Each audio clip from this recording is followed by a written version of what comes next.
عبادات کے معاملے میں نماز کا معاملہ باقی تمام عبادات سے مختلف بھی ہے اور جامع بھی ہے، اور جتنی اقسام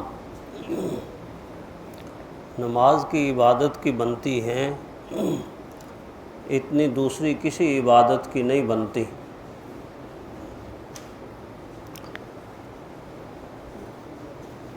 حج کی عبادت ہے تو حج صرف 3 قسم کا ہے، ایک حج افراد ہے، حج قران ہے، یہ حج تمتع ہے، بس یہ 3 قسم کا حج ہے۔ جب آپ روزے کو دیکھیں گے تو روزہ 2 قسم کا ہی تقریباً بنتا ہے، ایک فرض روزے جو میں اور آپ اس مہینے میں رکھ رہے، اور اس کے علاوہ نفل روزے ہیں، بس یہ 2 قسمیں بنتی ہیں، الا یہ کہ کوئی منت مان لے میرا یہ کام ہو جائے تو میں اتنے روزے رکھوں گا، بس یہی اقسام ہے۔ اسی طرح دیگر عبادات بھی ایسے ہی، لیکن نماز کو جب آپ حضور صلی اللہ علیہ وسلم کی مبارک زندگی میں دیکھیں گے تو اس کی اقسام 30 سے بھی اوپر بن جاتی ہیں، 30 سے بھی اوپر بن جاتی ہیں۔ 5 نمازیں تو وہ ہیں جو ہم فرض کی صورت میں ادا کرتے ہیں، فجر ہے، ظہر ہے، عصر ہے، مغرب ہے، عشاء ہے۔ اس کے ساتھ دیکھیے کہ جمعۃ المبارک کی نماز ہے، سال میں عید الفطر کی نماز ہے، عید الاضحیٰ کی نماز ہے، پھر ہم میں سے اہل ایمان میں سے کوئی انتقال کرتا ہے تو نماز جنازہ ہے، پھر نماز وتر الگ سے ایک نماز ہے جس کو ہم عشاء کے ساتھ جوڑ کر پڑھتے ہیں اپنی آسانی کے لیے کہ کہیں یہ رہ نہ جائے، وگرنہ حضور صلی اللہ علیہ وسلم تہجد کے ساتھ نماز وتر ادا کیا کرتے تھے، ہمارے لیے آسانی کر دی کہ ہم عشاء کی نماز کے ساتھ ہی نماز وتر بھی پڑھتے ہیں۔ 11ویں نماز تحیۃ الوضو ہے، وضو کی نماز نفلی نماز ہے۔ 12ویں نماز تحیۃ المسجد ہے نفلی نمازوں میں۔ 13ویں نماز صلاۃ الاشراق ہے، پھر اس کے بعد 14ویں نماز صلاۃ الضحیٰ یعنی چاشت کی نماز جسے ہم کہتے ہیں۔ اسی طرح مغرب کے بعد 6 نفل ہیں، صلاۃ الاوابین ہے، صلاۃ السفر الگ ہے اور صلاۃ المسافر الگ ہے۔ مسافر کی نماز عام نماز سے مختلف ہے۔ پھر صلاۃ الحاجت ہے، صلاۃ الشکر ہے، صلاۃ التوبہ ہے، اور صلاۃ عند القتل ہے، یعنی کسی کو اگر پھانسی کی سزا مل جائے تو بعض دفعہ غیر مسلم لوگ مسلمانوں کو سزا دیتے تھے تو آخری عمل پوچھتے تھے، تو مسلمان کی خواہش یہ ہوتی تھی کہ انتقال سے پہلے شہادت سے پہلے 2 نفل پڑھ لیے جائے، نماز پڑھ لی جائے۔ آپ دیکھ لیجئے کتنے آرزو، خوبصورت آرزو۔ اسی طرح صلاۃ الاستخارہ ہے، ایک نماز نفلی نمازوں میں صلاۃ التسبیح ہے، پھر صلاۃ الاستسقاء ہے، بارش جب بند ہو جاتی ہے تو مسلمان نفل ادا کر کے اللہ سے بارش مانگتے ہیں۔ اسی طرح صلاۃ الکسوف ہے، سورج کو گرہن لگ جاتا ہے، مسلمان نماز پڑھتے ہیں۔ صلاۃ الخسوف ہے، چاند کو گرہن لگ جاتا ہے، مسلمان نماز پڑھتے ہیں۔ اسی طرح صلاۃ اللیل بہت فضیلت والی نماز جس کو ہم نماز تہجد کہتے ہیں۔ پھر صلاۃ التراویح جو ابھی رمضان میں آپ ادا فرما رہے ہیں۔ اسی طرح صلاۃ الخوف ہے، جنگ کے عالم میں جو نماز پڑھی جاتی ہے وہ نماز۔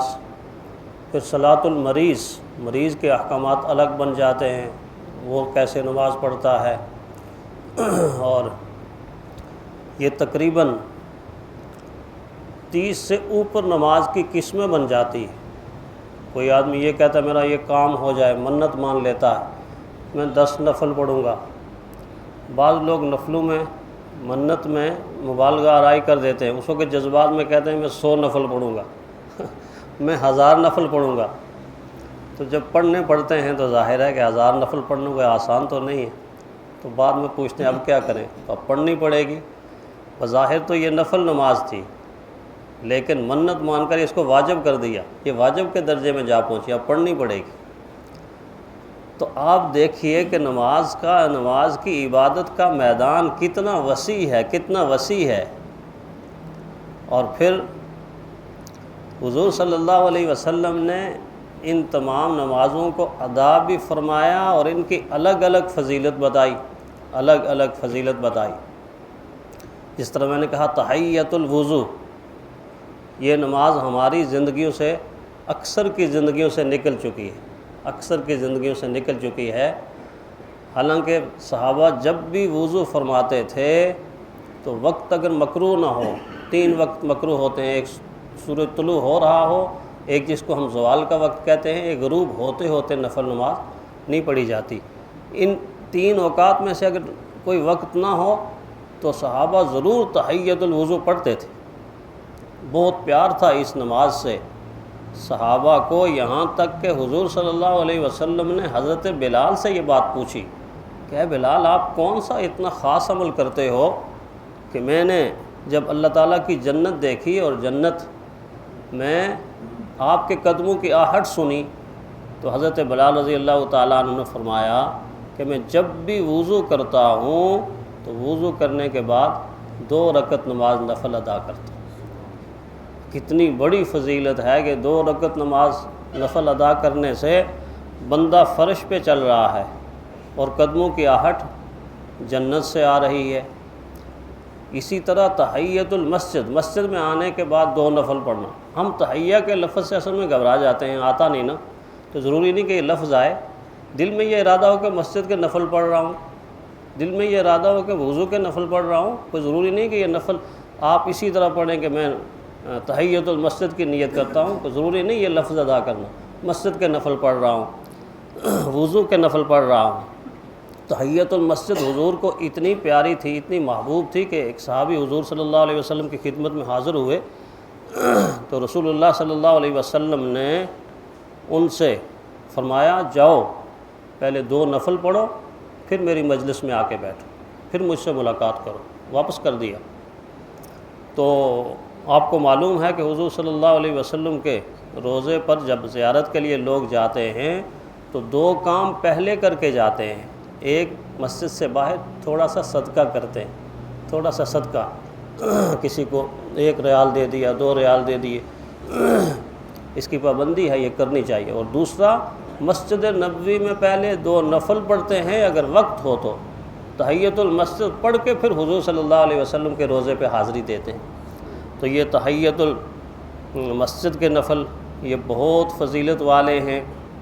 اسی طرح جس طرح میں نے بتایا صلاۃ الاشراق ہے جو سورج نکلنے کے بعد پڑھی جاتی ہے، فرمایا جس نے 2 رکعتیں یہ پڑھ لیں، 2 رکعتیں پڑھتے ہوئے کتنا وقت لگتا ہے، اور فرمایا کہ اس کو 1 حج اور 1 عمرے کا ثواب مل جائے۔ کتنی بڑی فضیلت ہے، کتنی بڑی فضیلت ہے۔